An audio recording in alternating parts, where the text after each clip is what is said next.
chỉ mùa có luôn tia tây lo lì lo ya chỉ mùa có chỉ cũ yên chỉ xa nhau địa tây nâng trong ly chiều chỉ mùa tu rong không ly có thể địa tây nâng tao lên tao lon chia chỉ tao lần cứu yun gì cũng xì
This was the year the glue gave out, when everything solid became a cloud. Uncertainty swirled around like dust, but home was a safe place for us. When I look in your eyes, all I see is light, and the darkness around us gets smaller. Today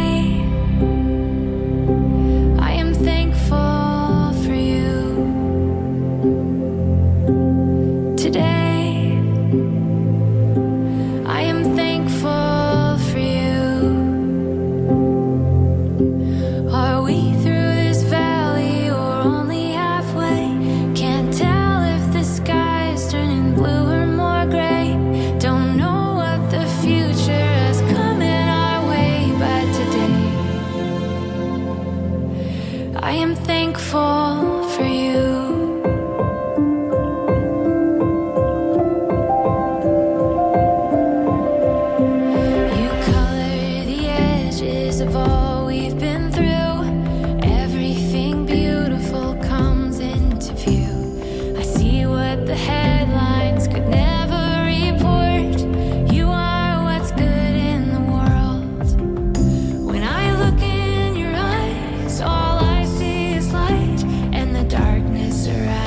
just get smaller.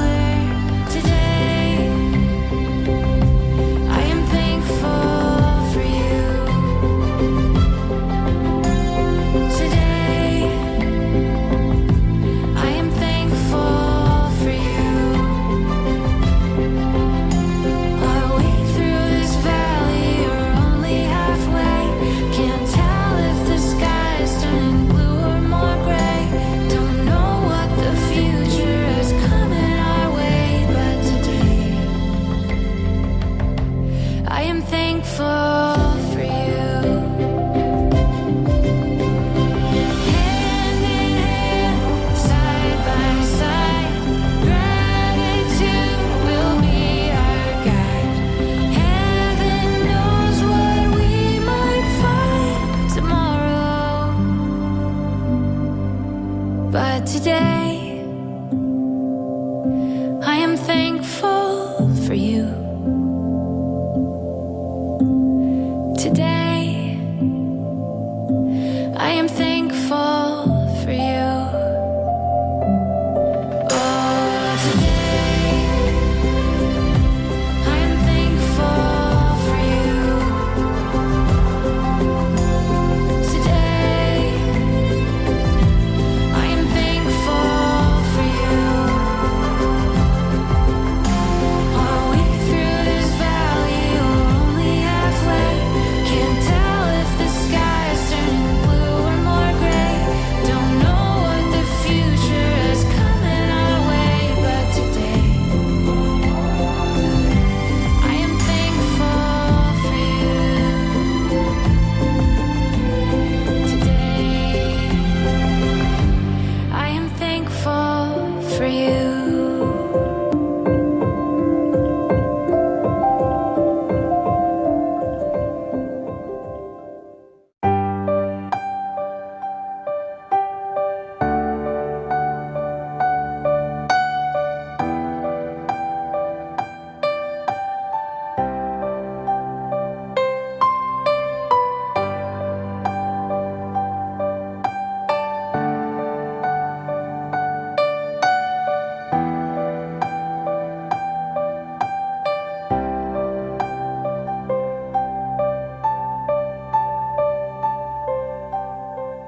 Broken promises die like roadkill.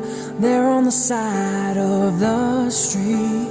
Concrete casualties of love, chewed up and spit out, raised high then dropped down, and now I don't know what's left of me.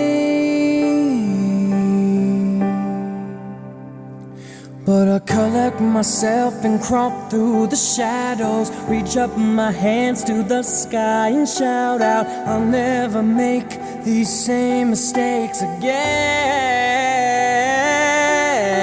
'Cause someone out there holds the key to my heart. I do everything to tear it apart, but I never allowed myself to let you in. When all I want is for you to see the side that I don't show to anyone. Fear that they may turn and run alone and incomplete. No more tears to cry and no more blood to bleed. I fall forever endlessly when you should be the ground beneath my feet, the better half of me.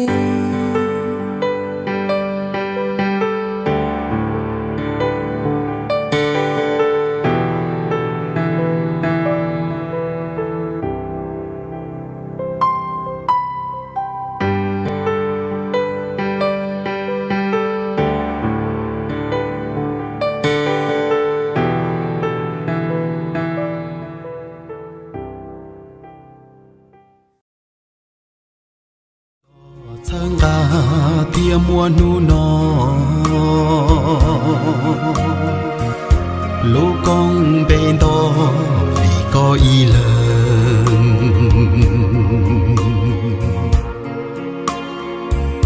của có trâu có gió mi kê lu